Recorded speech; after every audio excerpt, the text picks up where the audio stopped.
تلاوت کی ہے، اللہ تعالیٰ صحیح اور حق کہہ سکنے کے بعد جانبین کو اس پر عمل پیرا ہونے کی توفیق عطا فرمائے۔ اس آیت کریمہ میں اللہ رب العزت نے یہودیوں کی ایک بہت بری خصلت اور عادت کا ذکر فرمایا، اور پھر آپ صلی اللہ علیہ وسلم کی حدیث ہے کہ لَتَتَّبِعَنَّ سُبُلَ مَنْ كَانَ قَبْلَكُمْ، کہ میری امت بھی ضرور بضرور پچھلی امت کے نقش قدم پر چلے گی۔ صحابہ کرام نے پوچھا کہ یا رسول اللہ، جن کے پیچھے امت محمدیہ چلے گی ان کی اتباع اور تقلید کرے گی، کیا اس سے مراد یہود ہے؟ تو آپ صلی اللہ علیہ وسلم نے فرمایا کہ بالکل اس سے مراد یہود ہیں، کہ میری امت بھی یہودیوں کے نقش قدم پر چلے گی، انہی کے پیچھے چلے گی، اور یہاں تک کہ لو آتا امہ علانیتاً، اگر یہود میں سے کسی آدمی نے اعلانیہ طور پر اپنی ماں کے ساتھ بدفعلی کی، تو میری امت میں بھی چند ایسے افراد ضرور ہوں گے کہ جو اپنی ماں کے ساتھ بدفعلی کرنے پر تیار ہوں۔ اور آپ صلی اللہ علیہ وسلم کی یہ حدیث آج کے اس دور میں بالکل سچ ثابت ہوئی۔ بیسیوں اس قسم کے کیس حرمت مصاہرت کے، اس طرح کی طلاق کے خود ہمارے پاس آئے، اور ایسے ایسے واقعات کہ آدمی زبان پر لاتے ہوئے بھی لرز جاتا ہے کہ آج سسر اپنی بہو کے ساتھ، ماں اپنے بیٹوں کے ساتھ، بیٹے اپنی بہنوں کے ساتھ، اس طرح کے یہ سارے زنا اور یہ غلط کاریاں، یہ یہود کے نقش قدم پر چلنے والی حدیث بالکل فٹ ہے کہ آپ صلی اللہ علیہ وسلم نے فرمایا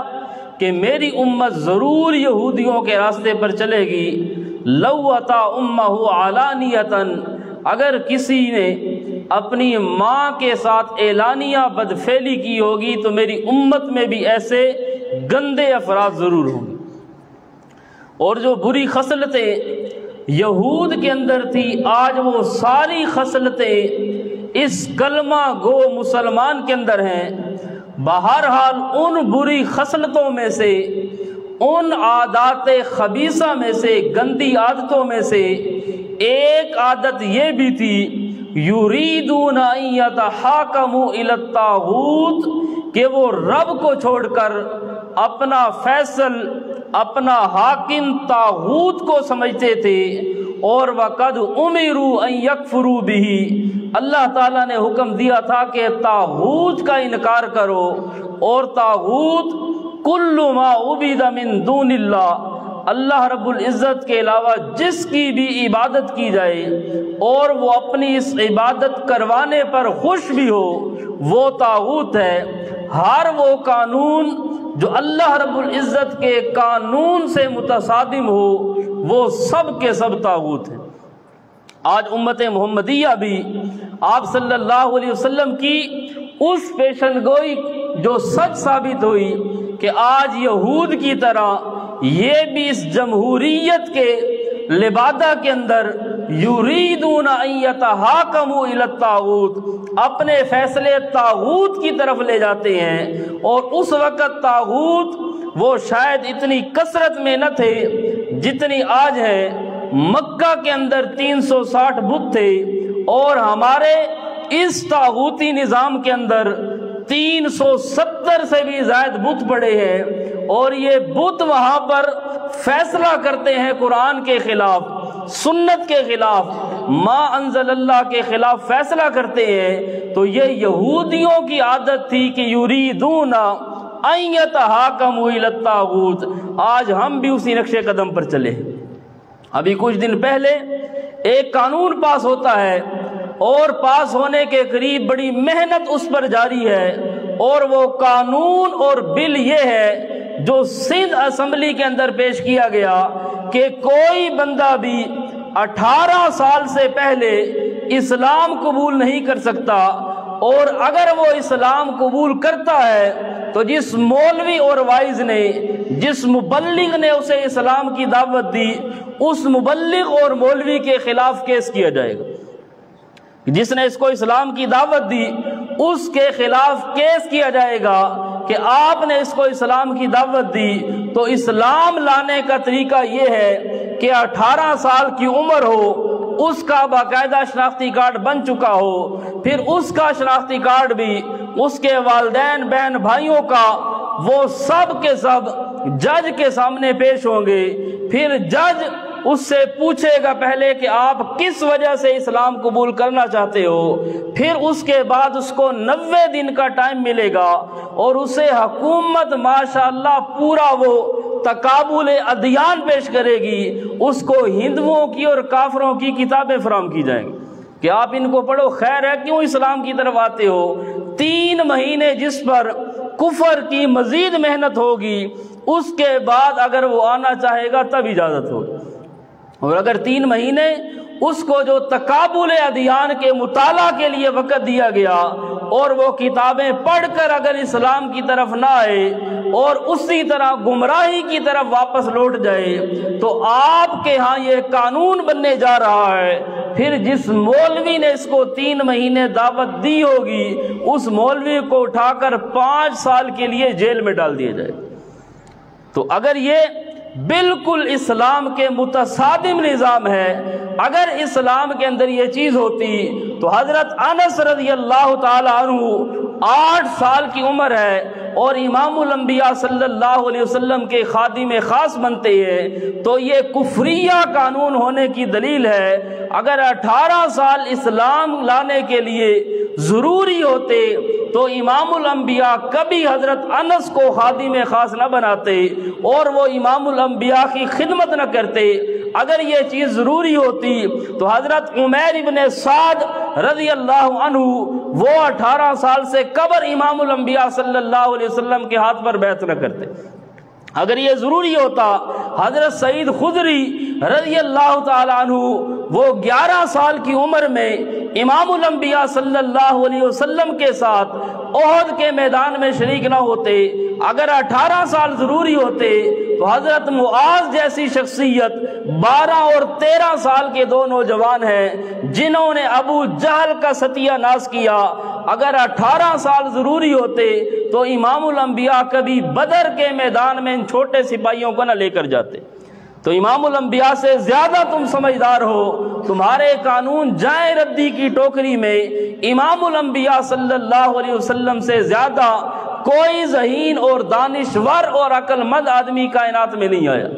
اب بدر کے میدان میں ابو جہل کو مارنے والے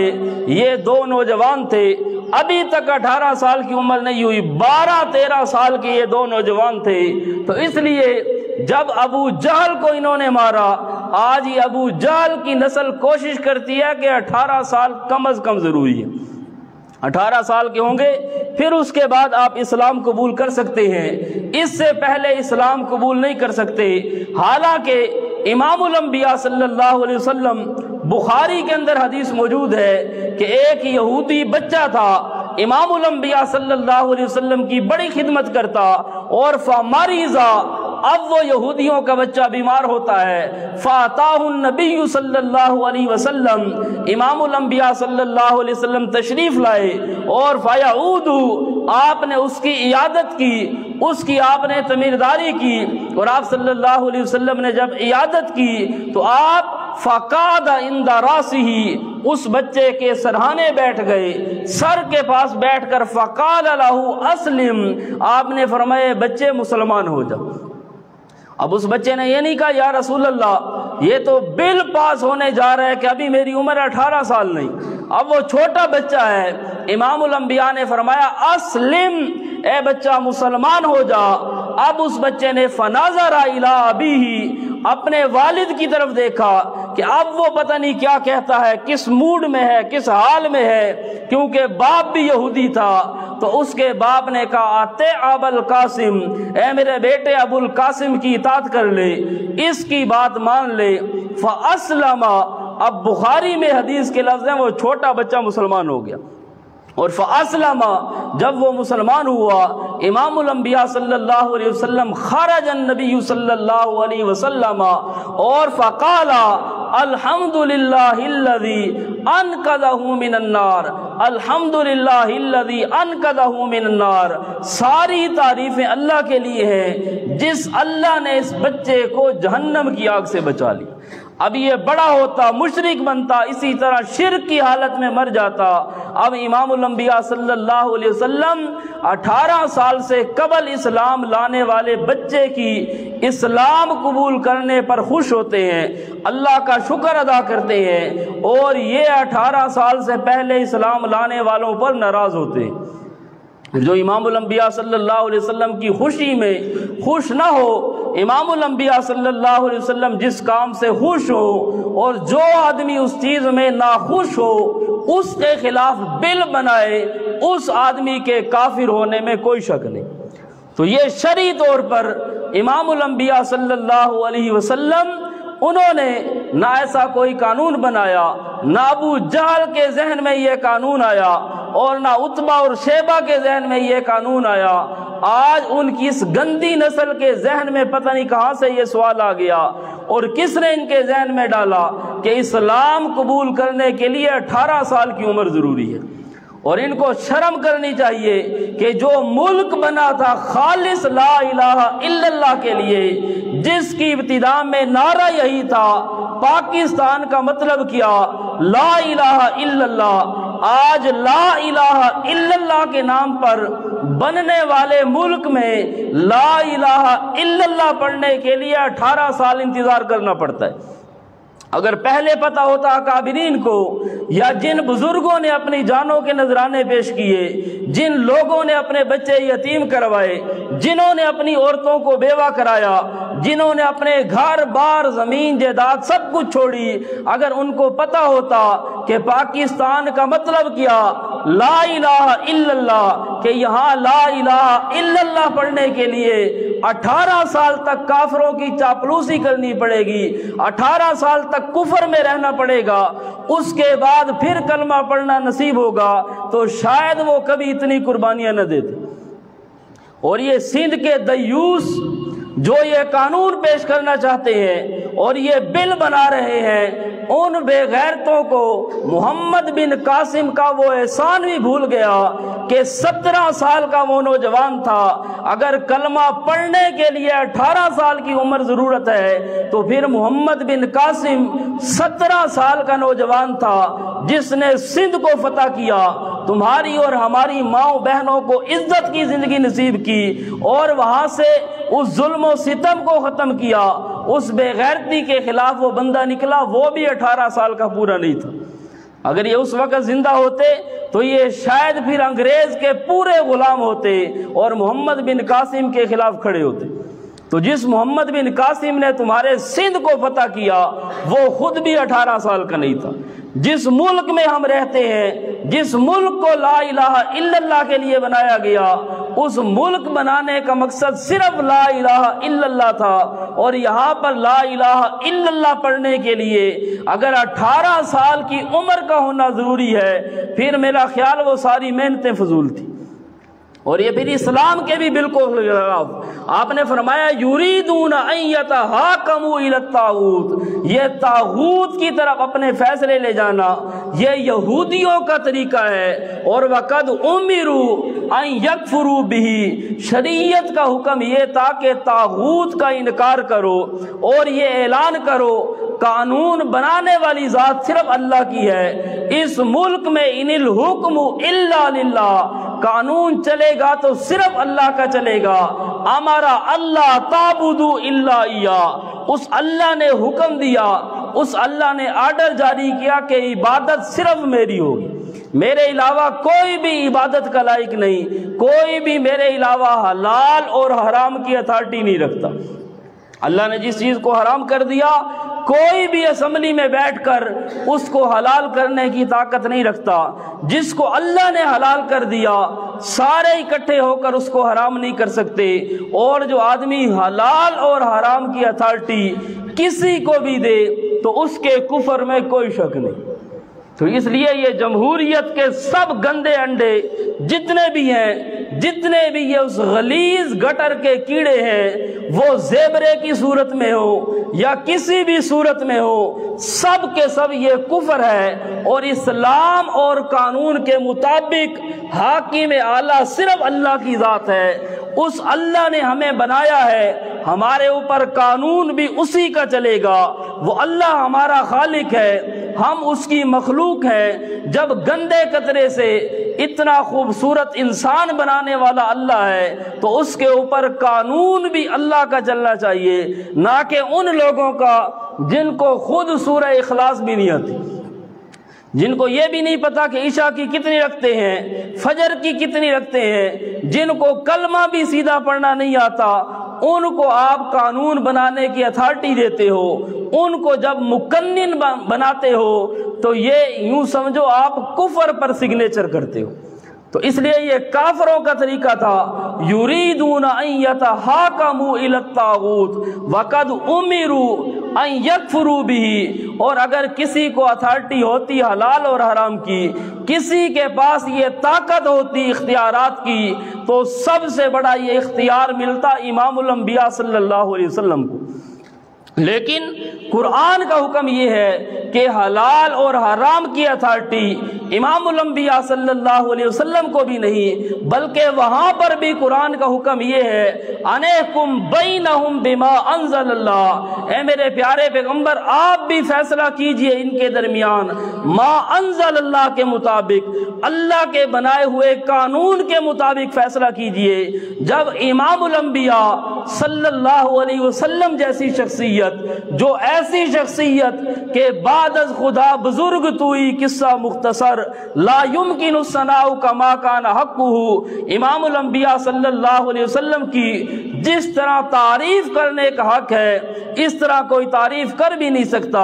امام الانبیاء صلی اللہ علیہ وسلم جیسی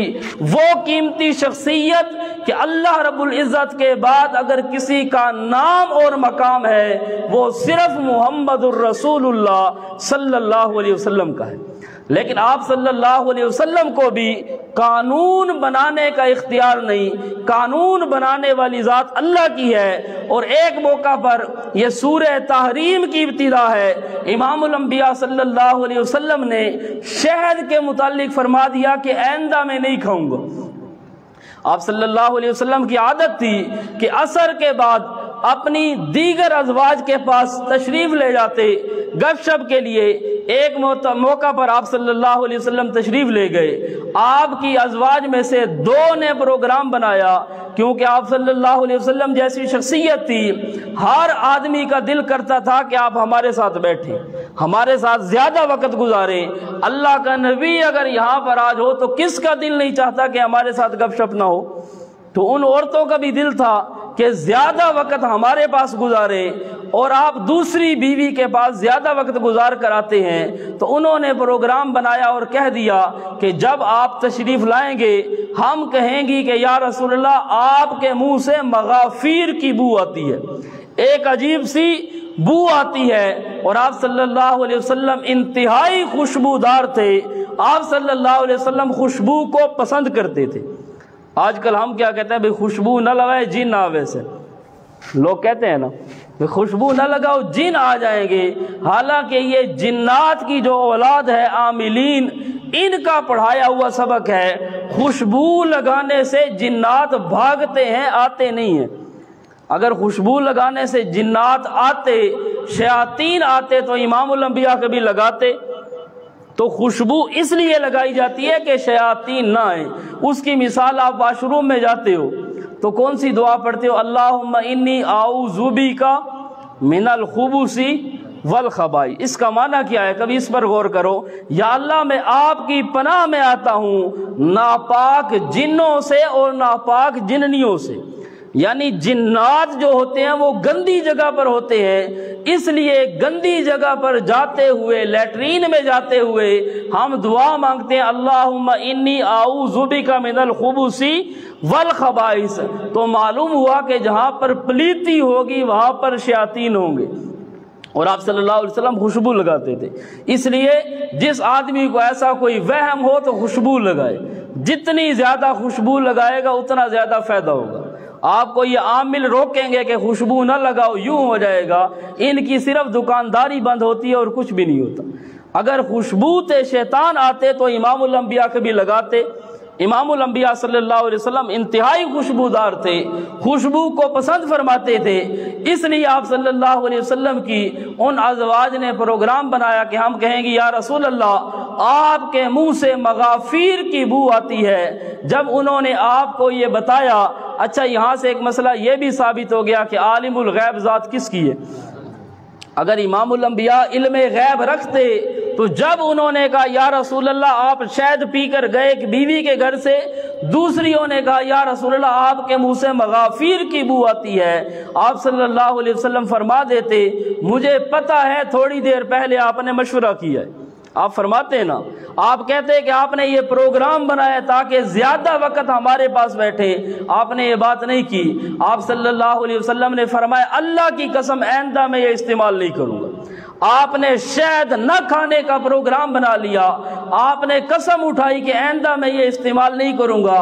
اللہ رب العزت نے پوری سورت نازل کی، اور اس سورت کا نام ہے سورہ تحریم۔ 28واں پارے میں قرآن پاک میں وہ سورت نازل ہوئی، اور اس کی ابتدا ہے، مانا اپنے گھروں میں بے شک دیکھ لینا، یا ایھا النبی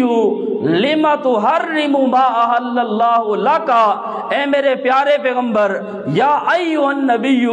اے میرے قیمتی رسول، اے کائنات میں سب سے زیادہ شان اور مقام والے رسول، یا ایھا النبی، اے کائنات کی سب سے عظیم خبر، میری توحید کو بیان کرنے والے پیغمبر، لم تحرم ما احل اللہ لک،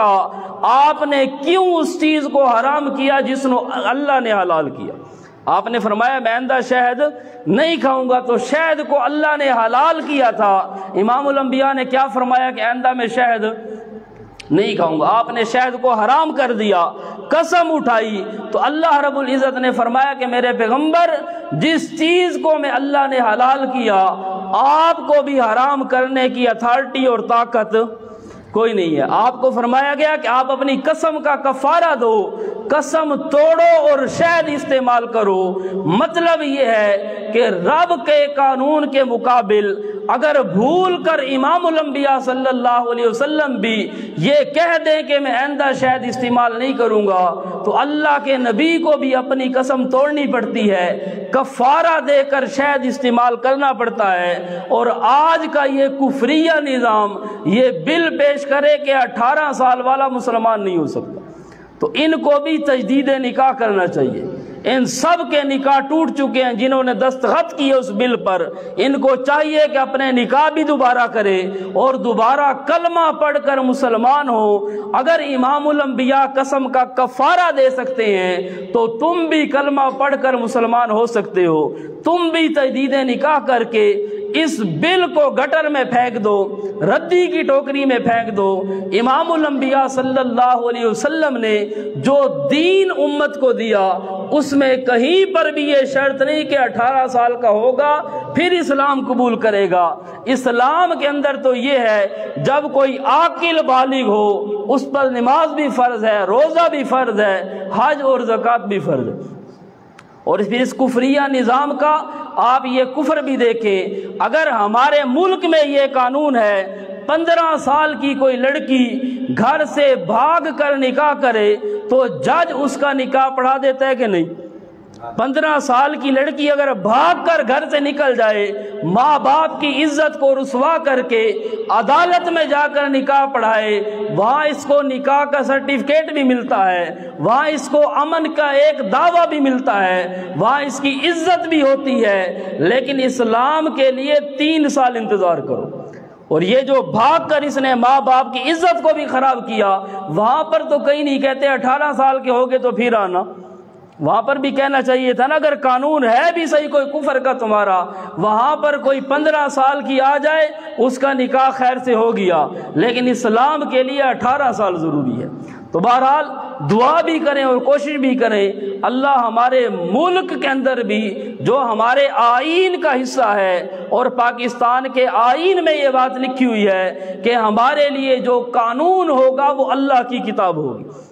یہ ہماری آئین کا حصہ ہے، اور یہ ہمارا مطالبہ شرعی حق بھی ہے اور قانونی حق بھی ہے۔ قانونی طور پر بھی حاکم اعلیٰ اللہ کی ذات ہے، قرآن کے طور پر بھی سنت کا بھی یہ سبق ہے کہ حاکم اعلیٰ اللہ کی ذات ہے۔ اللہ کی مخلوق پر اللہ کا نازل کردہ نظام ہونا چاہیے، اللہ کی مخلوق کے اوپر جو حکم ہوں گے، جو فیصلے ہوں گے، ما انزل اللہ کے مطابق ہوں گے، نہ کہ انگریز کے یا کسی اور کے بنائے ہوئے قانون کے مطابق ہوں گے۔ دعا ہے کہ اللہ تعالی ہمارے ملک پاکستان کو بھی امن کا گہوارہ بنائے، اور یہاں پر بھی اسلامی نظام کا نفاذ وہ اللہ تعالی لاگو فرمائے۔ وما علینا الا البلاغ۔